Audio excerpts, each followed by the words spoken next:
Okay, so welcome everyone. It's my pleasure to introduce Steve Palmer. Steve Palmer was the first person who has ever taught me anything about perception. I didn't know anything before I started at Berkeley, and I learned everything from him. I've been here for many, many years, and one of the most common questions that people come to me with is, you're a psychologist. Don't you guys know what kind of colors people like or dislike, what kind of color combinations, what arrangements of objects are good for the page or bad for the page? And the truth is that very few psychologists study those kinds of topics because, well, I don't know why. Partly because most of us perceive them as boring, and partly because there's no money in it. So Steve is one of the few who does. He's probably most famous for his work in vision science and a very famous textbook called From Photons to Phenomenology. And I don't know what else to say. And he's a professor at UC Berkeley, and he's teaching classes in perception, if anybody is interested. With that, I'll let him talk. It's a pleasure to be here. Wow, everything just works. It's great. You know, it doesn't happen this way in universities. So I want to tell you about the research. I've been doing this research for about a year and a half now. And it's a topic, is aesthetic science. I think there is or can be a science of aesthetics. There isn't really one, but I think there can be. And to some degree, I'm trying to get people interested in doing this sort of thing.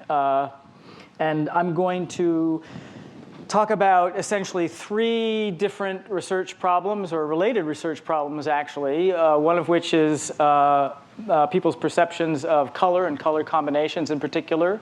Another is about people's preferences for spatial arrangements of objects inside of a rectangular frame. And the third one is actually about the structure of a rectangular frame itself. Some sort of, these questions are all sort of, I think of as being sort of basic science questions that you would ask if there were such a thing as a science of aesthetics.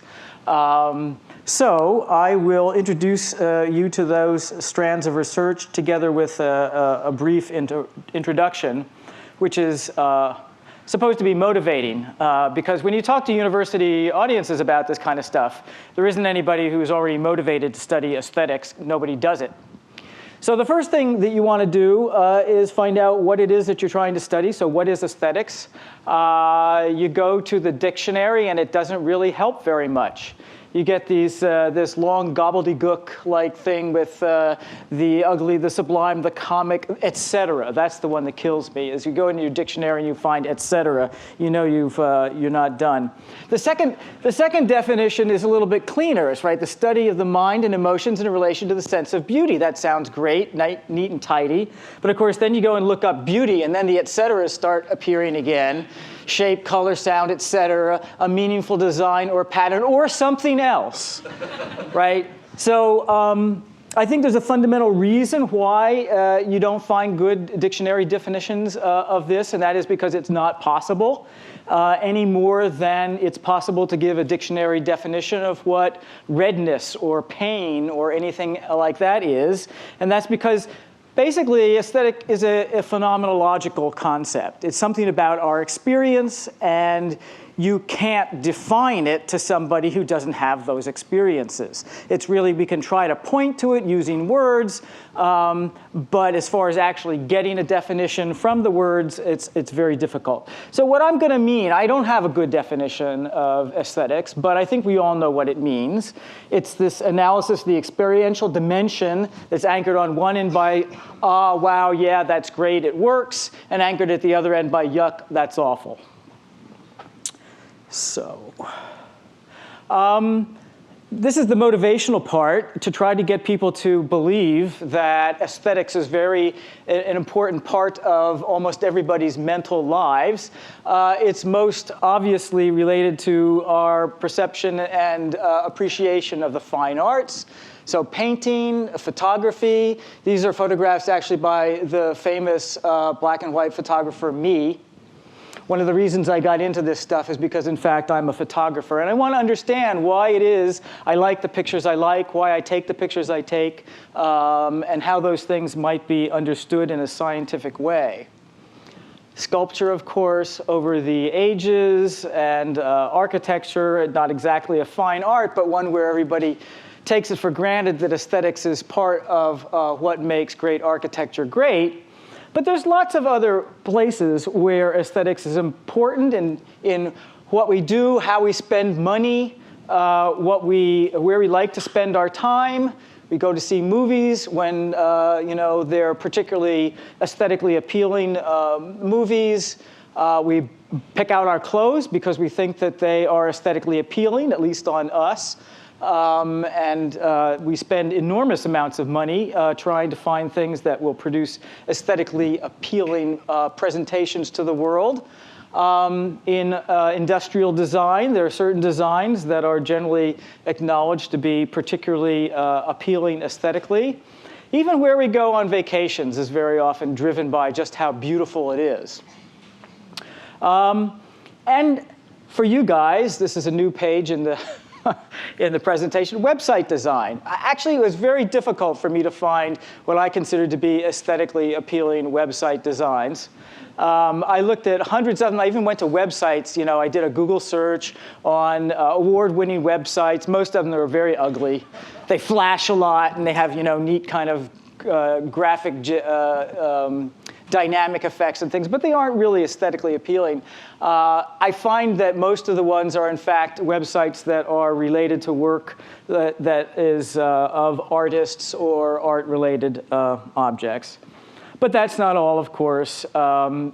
Maybe most important of all, how we spend our time looking around the world, what we fixate on, what we track, and so forth, is largely determined by aesthetics. Now, I want to warn you that I don't mean that aesthetics is the same thing as art. In fact, it turns out that an awful lot of the things that people find aesthetically appealing, many of which I've just alluded to, are in fact not art. I mean, art is restricted to things that are man-made and usually that are intentionally designed and created to be art, but there's all sorts of things to which we have positive aesthetic experiences that are not art. Supposing that you believe that aesthetics is an interesting and important thing to try to understand, is it possible that we can come to a scientific understanding of it? Well, a lot of people, scientists in particular, would think not, because in fact, science is objective and aesthetics is subjective. Science is lawful, aesthetics is whimsical, science is clear-cut, aesthetics is fuzzy. I don't have that on the slide, and we have all of these sort of aphorisms like there's no accounting for taste, beauty's in the mind of the beholder, all of which seems to imply that there's no such thing or there can't be any such thing as a science of aesthetics, but I want to convince you that that's not the case. And when I talk about taking an approach to aesthetics, there's really two basic different ways you can do it. A sort of prescriptive approach, which is the one you usually find where an art critic or an art theorist says what it is that you should like. For example, when we get to the section about color, I'll talk about some of the ideas where essentially the color theorists have said what it is that people should find pleasing rather than what they actually do find pleasing.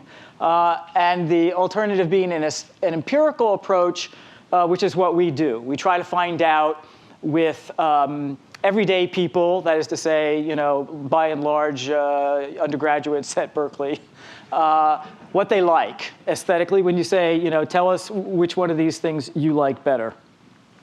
There's actually a third approach that has become popular recently called neuroaesthetics. How many people have ever heard of neuroaesthetics? Okay, then I won't say anything about it. Not enough of you have. It's not worth paying much attention to. So I'm going to tell you, first of all, about the spatial composition project. This is my lab, and the people working on this are primarily Jonathan Gardner and myself. The approach we take is a psychophysical approach. We show people a pair of pictures like these two and say, which one do you like better aesthetically? Okay, so how many people prefer the one on the left? Raise your hands. How many people prefer the one on the right? Only a couple. OK, now there's a reason for that, OK? And what we're trying to find out is why that is. All right? So actually, as simple as this comparison is, it's actually too complicated for our experiments because I've not only changed the position of Whistler's mother, but also the photograph and her position relative to the wall behind her has changed and so forth. So we do these experiments using what's called a two-alternative forced choice task, in which we show them a pair of pictures that contain just one object and a ground line. And in fact, this should disabuse you of the idea that I'm studying anything that's remotely connected to art, per se, because none of these pictures that you're going to see are anything close to art. Nevertheless, people have aesthetic preferences. They can tell you which one they like better. We have never had a single subject that said, what do you mean, which one do I like better? Hasn't happened. So they do it, and they do it relatively quickly and easily. They have a gut-level reaction to these sorts of things. And we have them press the left key if they like the left one better, and the right key if they like the right one better. So the first experiment, we actually have this single object at one of 7 different positions and one of 2 different orientations, that is, facing left or facing right. And we give them all possible pairs of pictures containing the same object. So we're interested in spatial composition. We're not interested in people's preferences for content. So you might like teapots better than you like rocking horses. That's not something we want to study. So in our experiments, teapots are always compared with pictures of teapots. All right? And I should say the objects that we use were defined by in this experiment, we had 2 objects at each different aspect ratio, from sort of tall, skinny things to sort of short, fat things, because we thought that was going to matter. It mattered a little bit, but not very much, so I'm not going to tell you about it in the interest of time. So in this experiment, we had the same object compared with itself. Either the 2 objects, 2 pictures were facing in the same direction as they are going across the rows, or they could be in the same position and facing in opposite directions. And we basically had people do all possible comparisons. So the one on the left was compared with all of the ones to the right of it. Those are the so-called same-facing comparisons. And we also had the comparisons where they were in the same position and facing in the opposite direction. And in each case, we asked people, which one do you like better? So if we look at the grand average over these data, we're looking here, we're plotting the percentage of the time that any given, this is collapsed over those different objects, the percentage of the time where the image with the, where the objects are presented on the leftmost position, say, is how often is it chosen compared with all of the other ones. We're looking to the grand average over that, OK? And what we find is this very regular curve with a maximum in the center. We call this the center bias, where people like to see the object, by and large, in the center of the frame. But this, of course, is averaging over both the left-facing and the right-facing conditions. So let's look at those data. Here we have now the green, the blue. The blue ones are the left-facing objects, and the red ones are the right-facing objects. And what you find is that for the right-facing objects, there's still a center bias. People like it to be in the center. But if it's off to the left, they like it just as well. If it's facing inward, we call this the inward bias, because this particular interaction here, where the rightward-facing ones are preferred on the left side of the screen and the left-facing ones are preferred on the right side of the screen, is a bias towards wanting to see these objects facing inward rather than facing outward. And it's a very robust effect. We can also see this in the opposite-facing conditions. So here we've got a pair of pictures in which the object is in the same position. They have to pick between one of these 2 and say which one they like better. And there's a very strong bias. Which is the one there? There's a very strong bias toward picking the one that is facing inward and to the right. But of course, it changes as you go across the screen, so that by the time you get to the rightmost position, people much prefer the one that's facing to the left. Yeah? What is the total number of subjects and total number of ratings for these experiments? Total number of subjects, it's something on the order of between 10 and 15. These are very easy effects to get. You get them very quickly. How many? Well, you can probably figure it out if you, it's the combinations of all possible pairs of those things that I showed you. Yes, yes, yeah. This is averaged over the objects in the Yeah. set? The objects, I know how to tell the difference between the two ends of a dog, but what about a teapot? well, there's certainly, I'd say, a front end of the teapot. I think if you asked 100 people which end was the front end of a teapot, it would be 100 to 0. It's the part where the liquid comes out. Now, it's interesting, actually, that you actually handle the other part. And I'll mention in a minute when we ask people to take photographs of objects that you might expect. I haven't gotten to this yet. But there's also the third bias that we find is a rightward bias. And sometimes it's big and sometimes it's little. I think that it's an individual difference of some sort, maybe having to do with handedness or hemispheric lateralization. Here you can see it right there at the center position. There's a slight tendency to prefer the one that's facing to the right, but it's not very strong. In the photographic experiment, it's actually quite strong. Yeah? So were all your people that you use as subjects native speakers of languages that are written left to right? Yeah, we are trying to sort out. Let me say, first of all, about this rightward bias. I don't know why. Everybody focuses in on the rightward bias. Wow. It's really small. It's very variable. You find it sometimes, you don't find it other times. In this experiment, it's not there with this number of subjects.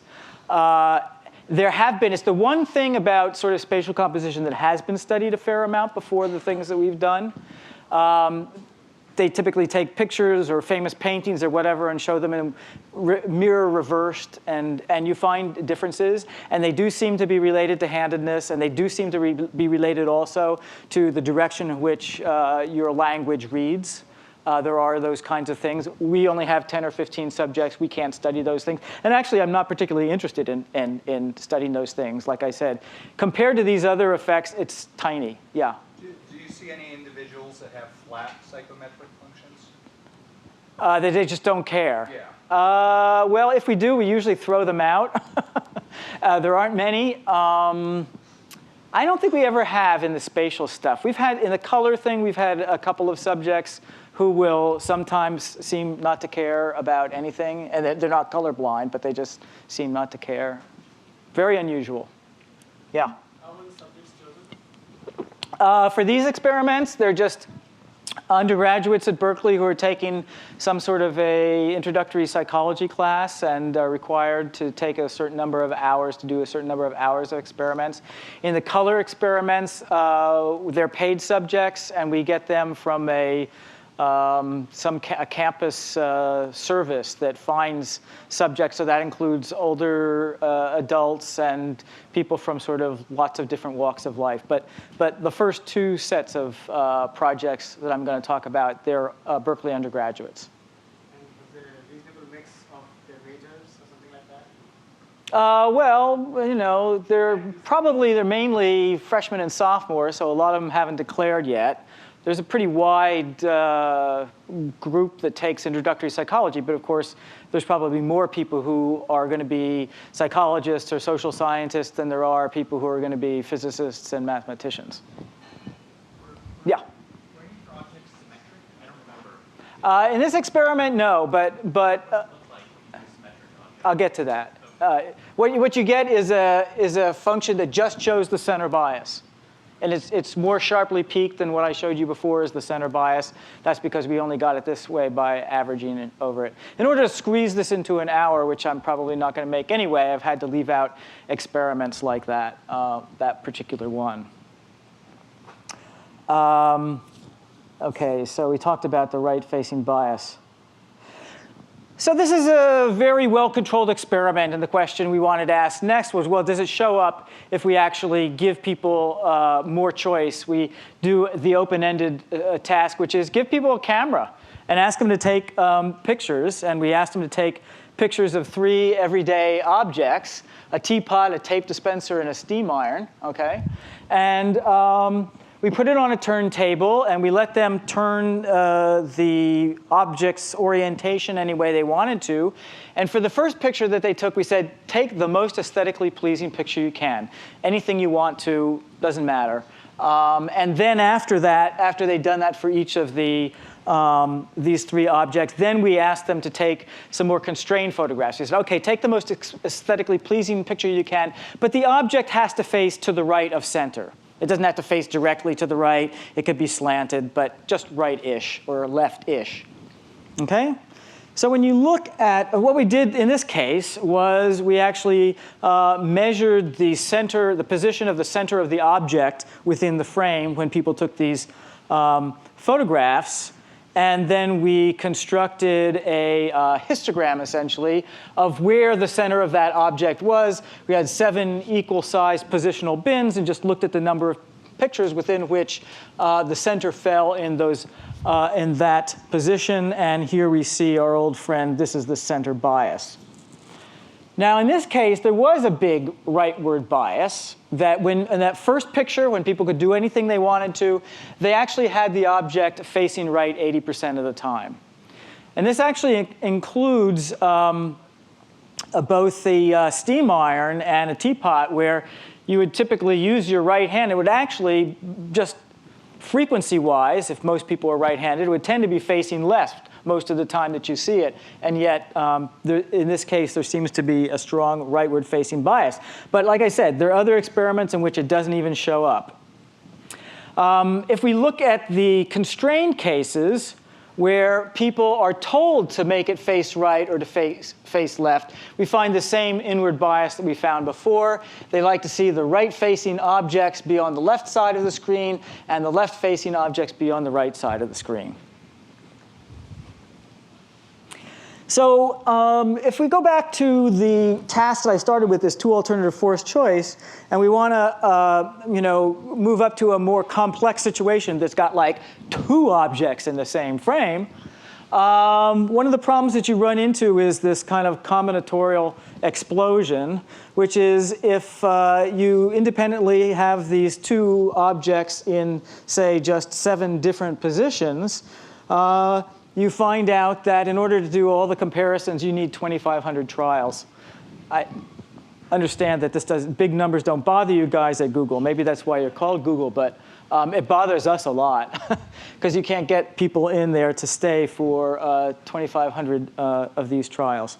So we looked for some other ways where we might get some interesting data, and we developed this slider task where we put in a single object, and then we give them control over the position of the object. They slide the mouse left and right. They can try it any place they want to, and when they get it where they want to, they just press the button, and then we again take the center, we measure the center of the position of that object, and again we can do the same kind of thing where we plot these histograms. What's the frequency? And here, these are actually right-facing. These are forward-facing objects, whoever it was that asked that question. These are symmetrical objects. And when they're symmetrical, you get this very strong bias to have it placed in the center of the frame. And it's very sharply tuned. I'm actually kind of surprised these data came out even more beautifully than the others. If you give them an object where it's facing to the left or facing to the right, you find the inward bias, again, very strongly.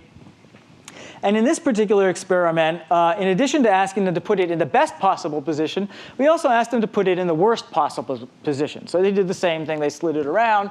And what you find is essentially the inverse of the functions you found before, that the forward-facing objects, they tend to put it over on the side, but they didn't care which side.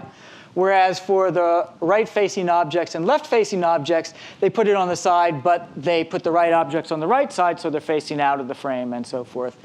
The only thing that's kind of unfortunate here is that little blip in the center, and I think that that's probably due to a couple of people who had taken a photography class or an art class, and somebody had told them, you don't put the object in the center of the frame, right? They knew the rule, so they used the rule. What's the worst possible position? Their teacher had told them. I think that's what it is. Because by and large, people really like it to be in the center of the frame. So the next experiment, we wanted to go see if we could go beyond the 1 object case without the combinatorial pain. Yeah?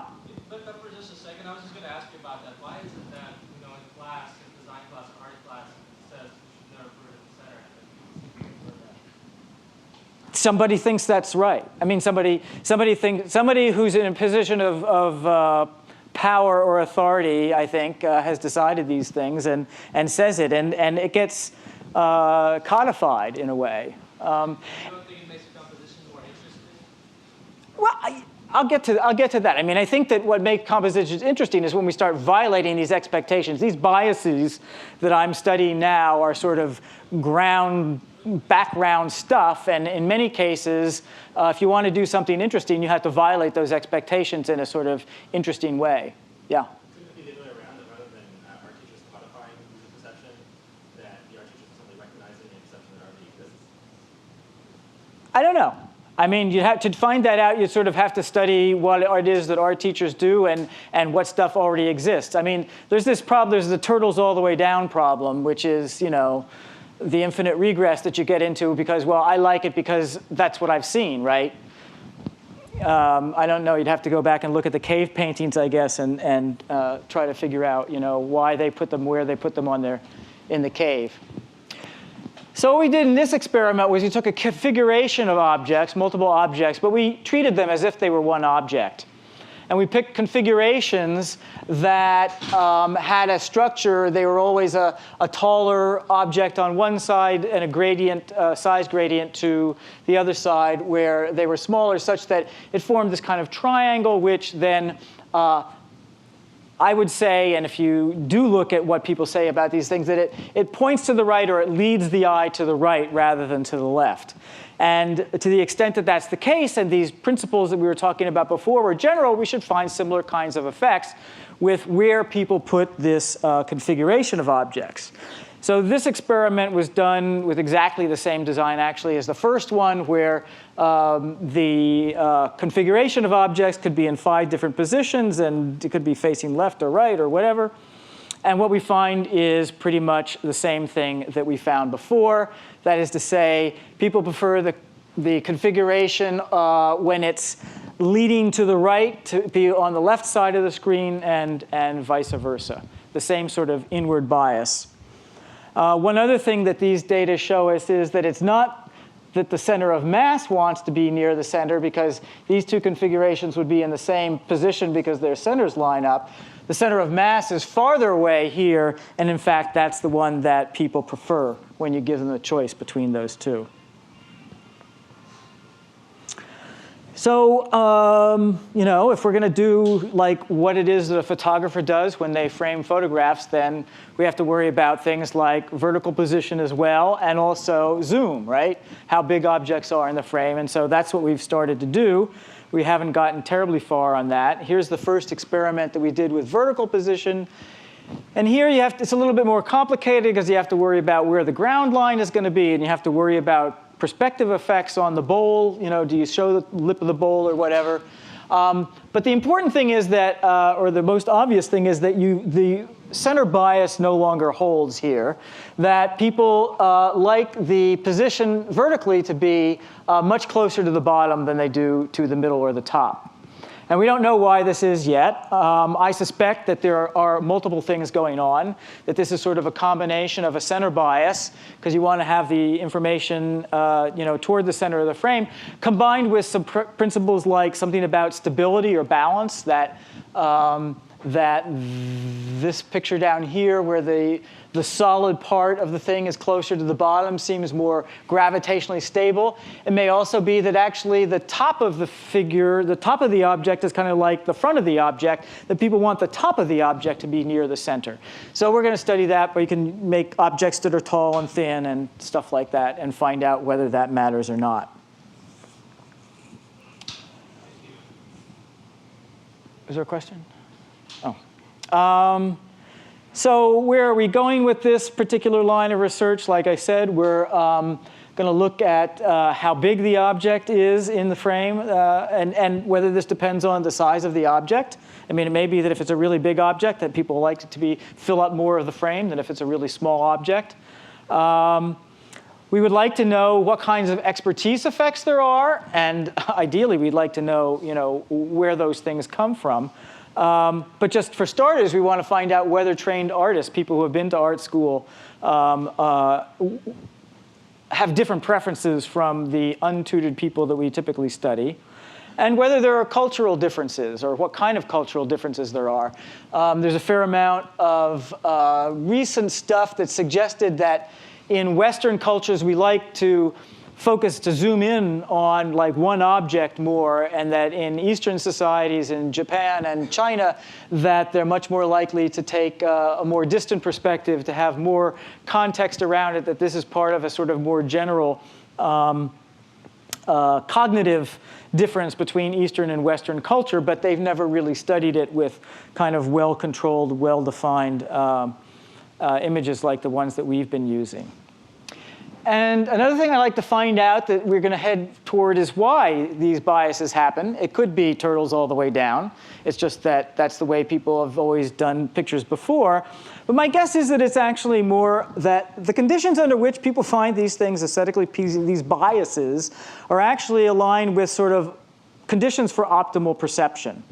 I mean, if you think about it, that you want the objects to be in the center of the frame, or with the most important part of it near the center of the frame, the front of the object, the top of the object. It sounds like there's almost an aesthetic heuristic, which is to try to make the most important information most easily perceivable in the frame. And there's a hint of this. Somebody actually scooped me on an experiment of my very own. A long time ago, Eleanor Rosh and I did this work on canonical perspective, showing that people perceive objects best from these particular hybrid perspectives. We call them canonical perspectives. And recently, Mike Macbeth showed that, in fact, these same perspectives are judged to be more aesthetically pleasing than other ones as well. So this is an instance where what seems to be optimal for perception also seems to be aesthetically most pleasing. But I think it's probably a general principle. And to do something interesting, sort of aesthetically interesting, very often what you have to do is violate some of these things, but for some good reason. Because, of course, what these kinds of biases are going to do, I mean, I think you could use these biases to maybe create an automated photograph cropping program or something like that, where somebody could indicate what the object of interest is, and then you could write a program that would crop it in a reasonably aesthetically pleasing way. But it's not going to get you great art. And I think a lot of what happens is that you need to violate expectations. So here's a really bad picture for all kinds of reasons, but the one that I want to focus on is that the object is like facing out of the frame. It's not only facing out of the frame, it's actually walking out of the frame, right? And yet it was, at least somebody thought, an aesthetically appropriate thing. It was actually the cover of Time magazine. But it works because of the context in which it appeared. It was right after Bush and his party had lost the election, for all the good that did anybody. And it was trying to indicate sort of the Lone Ranger status. Here he is walking, I should maybe say, surging to the right on this cover. But the important thing is that the composition, the way in which it's been violated, fits the message that's intended to be conveyed. And this is another thing that actually can be studied, and we're going to be studying, looking at how people's aesthetic impressions of things change as a function of, say, what the title of a picture is. Yeah? But this is a totally different composition than what you showed before. Before it was unbalanced. It was now the thing that balances it out. So now That's right. But the focus, yeah, and they weren't going to publish it. I mean, this balances that to a degree and so forth. But I think the important thing is that the picture itself, the first thing that strikes you when you look at this magazine is not the Time banner at the top, which is always there, or this thing here. It's the fact that Bush is halfway out of the picture, right? So there are other things about this design that ameliorate or offset that compositional aspect, but in fact, I think the crucial thing is that there's a good reason for doing it. Okay, the second project I want to tell you about is one in which we're doing work on framing the frame. That is, what's the internal structure? I mean, almost all two-dimensional visual graphic art, like websites and as well as paintings and so forth, takes place inside of a rectangular frame. And the question is, what is the structure of that frame, and shouldn't that have some influence on what spatial compositions we put inside it? So in the first experiment, it was a really simple experiment. We simply took a rectangular frame and we put a dot in it. And we told people to make a rating of how well that dot fits at that particular position within the rectangle on a scale from like 1 to 7. I don't remember actually what the scale was. Yeah, scale from 1 to 7. And it was in different positions on different trials. They made a rating of each one. And then we just looked at what the average ratings were as a function of their position. OK? And so the data are actually very regular. So here we've got the data plotted where the size of the circle here the area of the circle corresponds to how high the rating was. And there's some color coding as well. And what you find out is that the very best position is, in fact, the one in the very center. That's where the dot fits best. And that there's a gradient outward from that, sort of a monotonic gradient out from that the further away from the center you get, the worse the ratings get. But there's also some articulation of the space along these global axes of symmetry. If you think about this as being the ratings as being plotted in a third dimension here, there's sort of ridges along those global axes of symmetry. And there are also ridges along these local axes of symmetry, the angle bisectors of the rectangle. And we actually did an experiment to find out whether it was actually the angle bisectors or whether it was the global diagonal. And it turns out it's the angle bisectors, not the global diagonal, that matters. In fact, you can predict something, I don't have the number here, I think, but you can predict something like 85% of the variance in terms of what these ratings are simply by a linear combination of knowing how far it is from the center, whether it lies along the vertical or the horizontal or one of the local diagonal axes.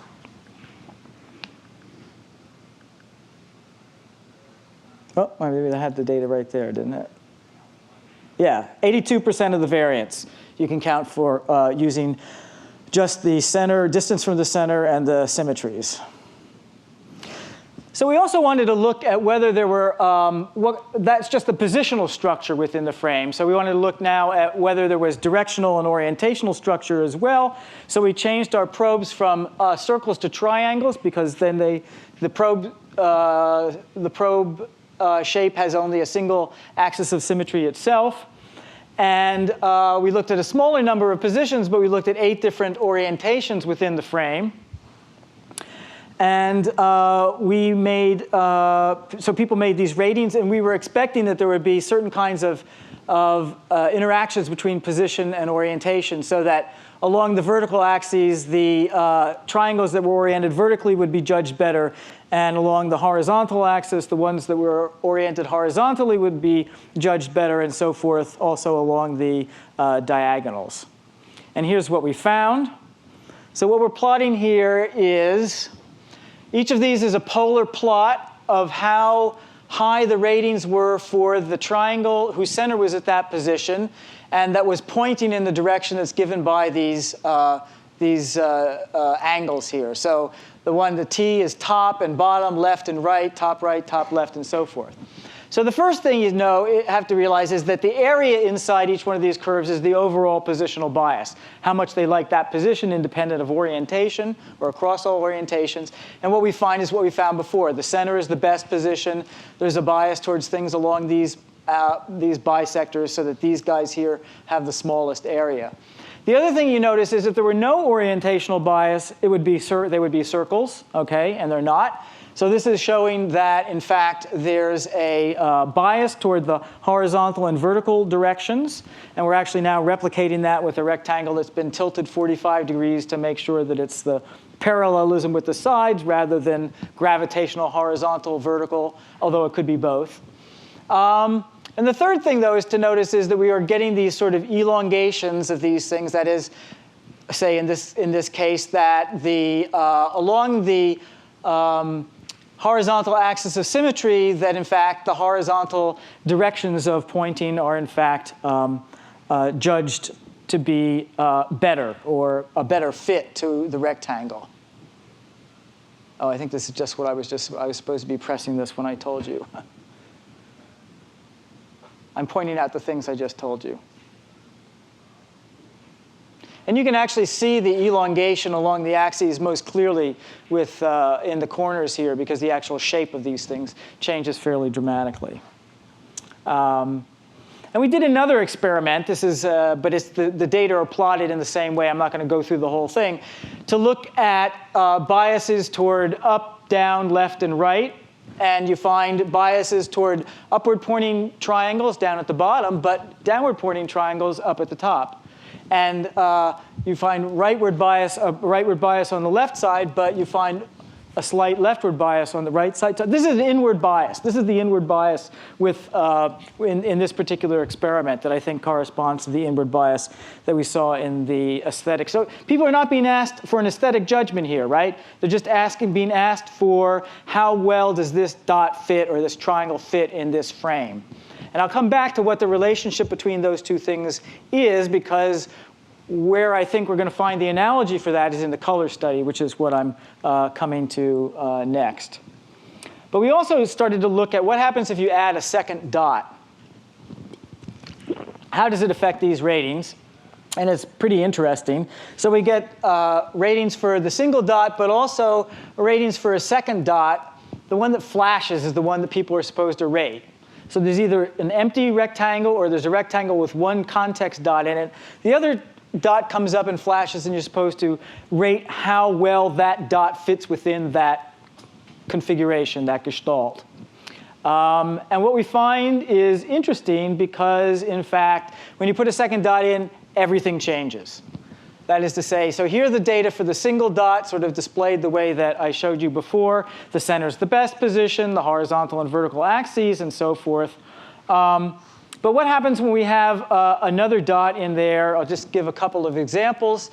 So here's the context dot, is the one that's shown in yellow, all right? And then notice that no longer is it the case that the center dot is the best one. The ones that fit the best when there's a context dot there are the ones that are symmetric with respect to the vertical and horizontal axis, and also the one that's centrically, as it's called, symmetric with respect to the center. So the center itself isn't judged that a good place, but the thing that's symmetric with respect to the center is, in fact. And you also find elevated ratings along the positions that are aligned with, along these distinguished axes. And just to show you that this isn't the only, this is the data. Actually, the single dot ratings matter almost not at all. You can predict almost everything about these data without knowing what the rating is for that particular location by itself. And this just shows another case where now there's the context dot, and what pops, see what popped over here with these kind of, that's the most dramatic one because those are the worst positions normally. What this pops are, in fact, these corner positions, which are relatively good by themselves. But again, the way you can predict a lot of the variance here by knowing these kinds of relational variables. So the final project I want to mention is the color composition experiments. And this is work that was done by Karen Schloss and myself. And the target, really, what we were interested in was, or the thing I was most interested in, which I'm going to tell you about anyway, is people's aesthetic responses to pairs of colors, to color composition. How well do colors go together? What kinds of color combinations do people like? And it's part of a much larger project where we bring in a number of people and pay them to do an awful lot of different tasks. So not just, what individual colors do you like, but what individual colors do you like in different contexts for a T-shirt or a wall color or whatever. We want to see whether the people's preferences, in fact, across different objects are relatively stable or not. We get them to give preferences of color combinations, measurements of what's called color harmony. That's going to turn out to be important. Lots of colorimetric ratings, like how red or green or blue or yellow is this, et cetera, et cetera. We also get them to give us personality measures. We measure the Big Five personality scale for reasons that will become evident at the very end. I'm showing you data from only a few subjects. We show them colors on a CRT screen, and we give them a topic to make a rating on a line. They just make a line where it falls from, say, how much do you like it, not at all, to very much, or whatever the dimension is we're having them rate. And the colors that we've used a particular set of 37 colors where we've got the so-called the 4 primaries, red, green, blue, and yellow, with their angle bisectors, orange, purple, cyan, and chartreuse, okay? And we have 4 different combinations of saturations and brightnesses. So this is the saturated ring that you're looking at here. There's the light ring. This is embedded within color space, for those of you who know what a color space is. We have ones at medium saturation, at the same lightness level as the saturated ones, and a set at the dark plus the grays. That's our 37 colors. And the power of this experiment is that we have the same subjects doing all of these tasks with the very same colors, so that we can look and find out, what is it that matters in trying to predict whatever it is we're trying to predict. The Palmer Lab 37. So let's take a look at the hue preferences that we get. So here we're looking at average preference ratings across hues, so red, orange, yellow, the chartreuse. They look the same on this projector for some reason, or almost the same. This is chartreuse, green, cyan, blue, and purple. And this is what we find. And remember that this is a cyclic dimension, right? So it all repeats here. And it's a pretty regular function. And it turns out, interestingly enough, that it's almost the same preference function that you find with babies. If you take 10-week-old kids and you put them in a situation where they can look at this color or they can look at that color, and you measure how long they spend looking at the colors, you find a function that looks almost the same as this. I don't know what to make of that. I would like to study this sort of thing cross-culturally to find out whether there's something universal about it. I suspect not, but the baby data are kind of interesting. And in fact, you can predict a good deal of the variance here. I'm not going to. I believe it less in that than I did when I made this up. So what happens when you break this down by these 4 different pieces? Here are the saturated colors, pretty much the same function. Pretty much the same function for the medium saturation and for the light ones.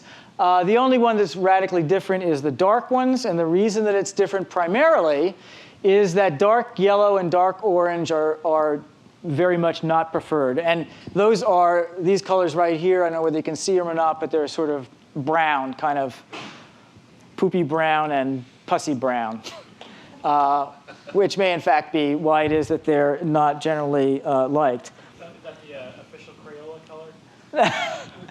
Yeah, actually, I should go see what Crayola colors they are closest to. Have you been to that website? There's an historical site for Crayola crayons that gives you all the names of all the colors that they've looked at, the names of the different colors that they've used. Now, those are the average data, so I just want to show you how much individual difference there is underlying this. So these are the data for some subset of our 27 subjects, and you can see that it's very noisy data. So it's a nice average, but that doesn't mean that that's actually capturing very much of the individual variation. But I'll get back to the individual variation business. Because where I want to go is with this color combination thing. So what happens if we present a color on a colored background now and ask them how much they like that combination of colors together? And this is what we find. So what we've plotted here is that sort of that same function that I showed you before, but now we've got it with different background colors. So these are the background colors. These are the figural colors, the small square in the middle.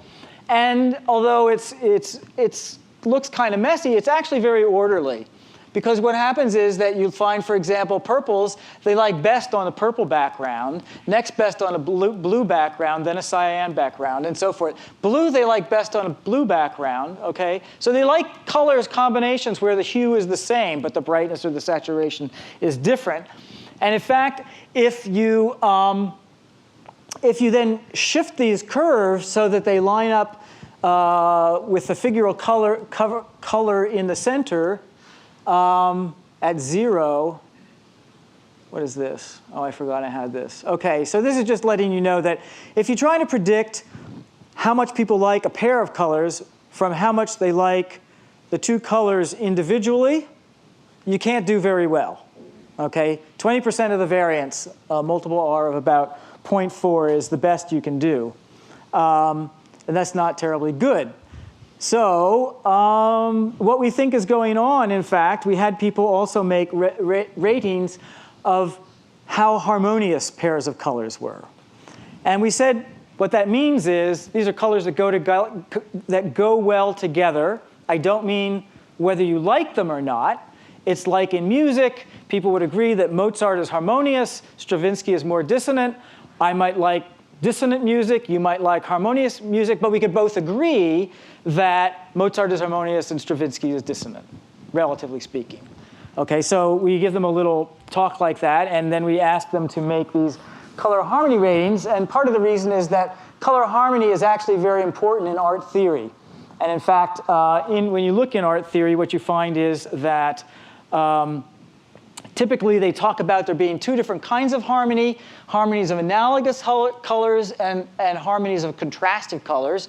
So in terms of the kinds of plots that I showed you before, this would predict something like this, that the harmony for a given hue, like that one, would fall off as a function of similarity of hue, but then there would be some increase at some point for these faraway hues. And you'll find that we don't actually find that. So I think I'm going to skip through this. This is just going to, because I'm running out of time here.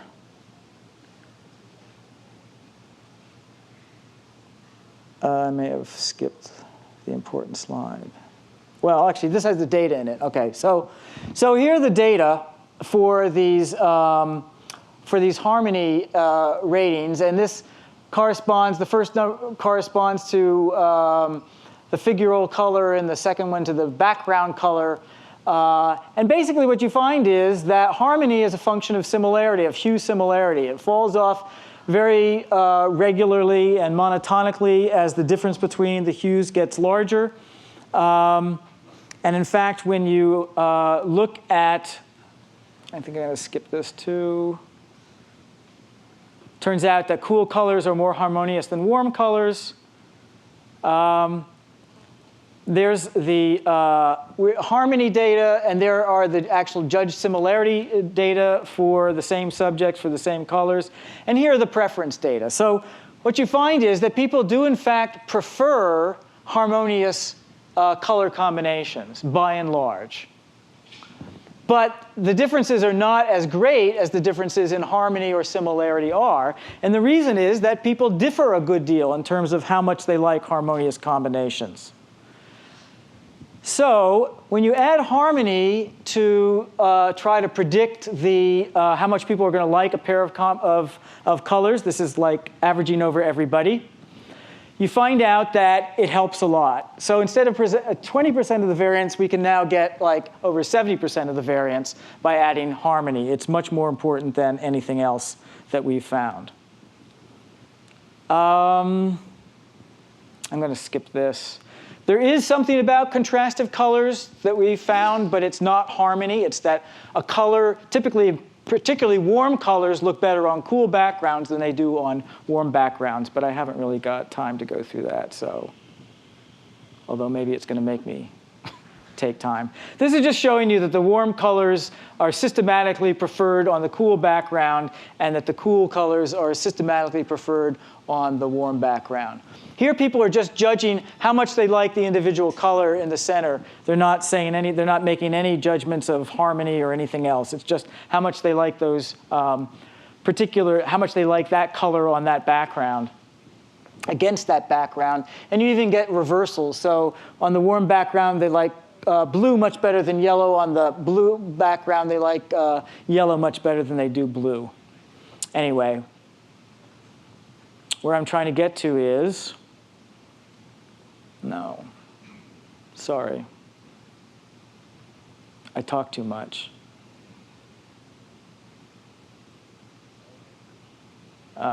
Okay, so where we're trying to get to is this relationship between harmony and preference. And what happens is, if you actually look, there's a lot of variability across people in terms of how much they like harmonious combinations. Some people like harmonious combinations a lot. My mother did. You know, her whole lower floor of the house was all done in beiges. Everything was beige and brown and tan. Some people, you know, like highly contrastive, non-harmonious combinations. So what we did was we looked at the correlation for each person, each of our subjects. We looked at the correlation between their preference ratings and their harmony ratings. And those varied from slightly negative to very positive, from a correlation of like, you know, minus 0.1 up to about positive 0.8. And then we looked at that correlation and found out whether it was related to any of the personality variables that are studied in this Big 5 personality index. And what we found was actually some pretty strong relationships. In particular, you find that people who like harmonious color combinations tend to be somewhat introverted and not very open. And the people who are extroverted and open tend to either dislike or not be as fond of harmonious color combinations. So this is where I'm going to link it back to the spatial thing. This is the way, the sort of big picture, the way that I think that this story that I'm trying to tell goes. For an aesthetic domain, there are lots of variables that matter. Some of them are simple things that we can just, you know, measure straight off just by, you know, I know where the center is. I can measure distance. That's all very easy. That turns out to be important for spatial composition. Sometimes there are complicated things, like, in fact, there may be stuff like balance, biases towards things being balanced and so forth. But these biases, in fact, have an enormous amount of individual variation in them, in the sense that different people have different preferences for things that are, say, balanced or colors that are harmonious. In terms of the spatial stuff, you know, the things with the frame, that there are these positions like the very center of the frame that fits well along these axes of symmetry and so forth. Some people are going to like that, and some people aren't going to like that. And we already found that for the color stuff, and there seem to be relationships to personality variables. We actually think one of the things we're going to do next is to get our color subjects back in where we've got all this information, and we're going to have them start doing the spatial tasks, where we already know sort of what the good fitting positions are, and we can find out, do they like things better when they're positioned in the good places or not?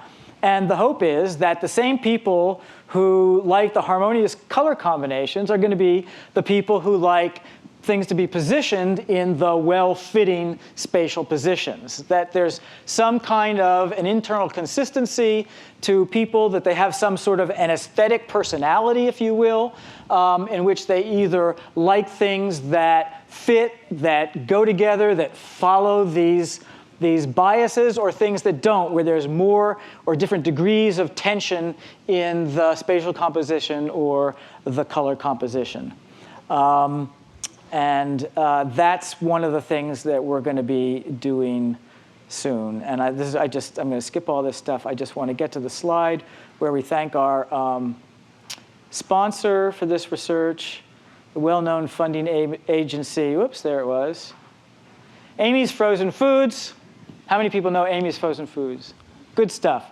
Yeah, it turns out Karen Schloss's uncle works for Amy's Frozen Foods, and since we can't get any funding for this project, he was nice enough to donate several hundred coupons for Amy's Frozen Foods, and we pay our subjects in those coupons. So thank you very much for listening, and I'd be happy to take questions. So for the spatial preference, you took a little bit of a shot at a perceptual explanation. Are you willing to take any kind of a shot at why, like, so many babies like blue? Or No, I haven't got a clue. If you look, actually, so you can look at baby preferences by measuring how long you can do the same thing with monkeys. And macaque monkeys have almost identical color vision systems to ours, and their preference function actually is a monotonic, almost linear function of wavelength from low at the red end and high at the blue end. I don't know. I mean, hard to say. I don't know of any sort of, I mean, you can make up sort of ecological stories about, staying away from the poo-poo and the, the stuff that people really don't like, and maybe the stuff that's blue like water and green stuff, that's good stuff. I don't know. I haven't really got a clue. Yeah, in the back. Okay, go ahead. Your vertical positioning test, it looked like position 2 was slightly more preferred than position 1. Was that statistically significant? I don't know. That's very new data, like about a week ago. So I don't know that we actually know whether that's significant or not. But yeah, we need to study that with. One of the things that was wrong with that, not wrong with that, but needs to be worried about, is that we actually had texture on the wall behind it, and there was no texture on the ground plane or the table or whatever, and that might have had something to do with why we got the kinds of results. You have to track that sort of stuff down and kind of figure out whether it matters or not, and I don't know the answer. Yeah? One of the points that seems to be coming out of this is that judgments of harmoniousness or preference are stable over time. And yet my judgments about harmoniousness and music preferences that I have vary with time, emotional state and all that kind of stuff. Do these also vary over time, or are they sort of fixed and constant and basic? Well, I'm sure they do. I mean, all this stuff changes over time. It's hard enough to study it, this is sort of a snapshot approach, right? You take a person and you find out, what it is they like at this moment in time. If we get to the point where we start doing the expertise stuff, then we'll presumably be getting people who are a little further along the curve. There's actually, in the 1970s, this is one topic within aesthetics that actually a fair amount of work was done in the, say, 50s to 70s. Daniel Berline did some really nice work on the dynamics of aesthetic preference. And so basically what happens is, as you get exposed to something more and more, I mean, if it's not very complex, then you like it less and less and less, because it becomes more and more and more boring. But if it's maybe slightly too complex, there's sort of a curvilinear relationship between these things, so that if it's a slightly too complex, that you may actually like it more and more as you see it, because it's kind of bringing it into your optimal range. But there are changes over time, and I can't say anything about that from the data that I've got. Yeah. So you talked about different things that might impact this. You talked about expertise, or looking at expertise, and culture. You sort of hinted at age with the babies, or not much. You said anything about gender? This seems to be like a place that might be. Well, yeah. So we have in that 20 subjects, we have like. I think it's 13 women and 7 men. We're going to study that, but we don't have enough subjects. My memory of the color work is that men actually prefer the saturated colors to the others, whereas women don't. And I think that dip down in the brown range doesn't show up for the men nearly as strongly as it does for the women. But I don't know whether that's real or just, there's only 6 guys in that data set. But yeah, we're going to study that when we get a balanced sample. Yeah. I'm not sure I read the graphs correctly, but it seems like the harmonious, so if you had two blues, for example, they would sort of be considered harmonious. But what about the so-called complementary colors, like orange and blue? Was there any bump there or not really? Well, not really. Okay, there is one bump. We did find that for blue and yellow, Let me see if I can find the actual curve here. So I think for yellow, this is yellow here, there's some hint of a bump at blue. I mean, it's not a big bump. I mean, it's probably not significant. Pardon me? Yellow and purple. Okay, well, yellow and purple. I mean, there's a question about, what exactly is complementary. It depends on the particular yellow and the particular blue or purple. But generally speaking, there isn't really any kind of bump that comes up. The thing I skipped over was I think that what the color theorists were talking about when they talked about these people's, the harmony of contrastive colors, I think he was talking about this effect that we found, which is that it's not that highly contrastive colors are harmonious with their complements. It's that color by itself, that color looks better on that other colored background than if it's on something that's similar. So there's really, it's like they've taken two different things, one of which is sort of real intuitive harmony, that they really kind of go together, and tried to force into that this thing about colors looking better on contrasted backgrounds.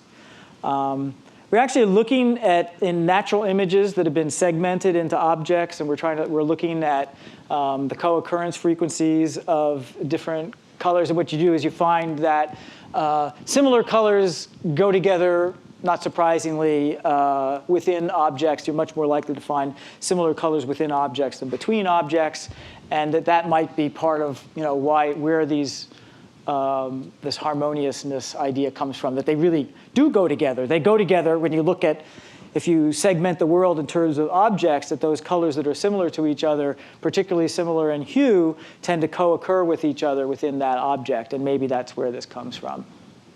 Yeah? I noticed there was a slight asymmetry in the position preference data. In what? Between left and right. In which? With the dots on the rectangle. Yeah, you mean with a dot, or you mean with the a triangle? Both actually. The triangle is very obvious actually. Do you have any thoughts about that? Well, I think that with the triangle, I think there's a rightward bias. I mean, there's an upward bias and there's a rightward bias. Neither of them are as big as the inward bias. But if you want to predict those data, you need to know whether it's pointing up versus down, left versus right, as well as in versus out. If there weren't any rightward bias, then the left and right sides would be completely symmetrical. But if there is a lateral bias, it's toward the right rather than toward the left. In this culture, with the sort of groups of subjects that we look at. Do you think this has anything to do with reading direction? Yeah. I think it probably has something to do with handedness, and it probably has something to do with reading direction, but it's not something that I've studied. People who have looked at some of those kinds of things have found relationships to handedness and hemispheric laterality, also to reading direction. But I have nothing more to say about that.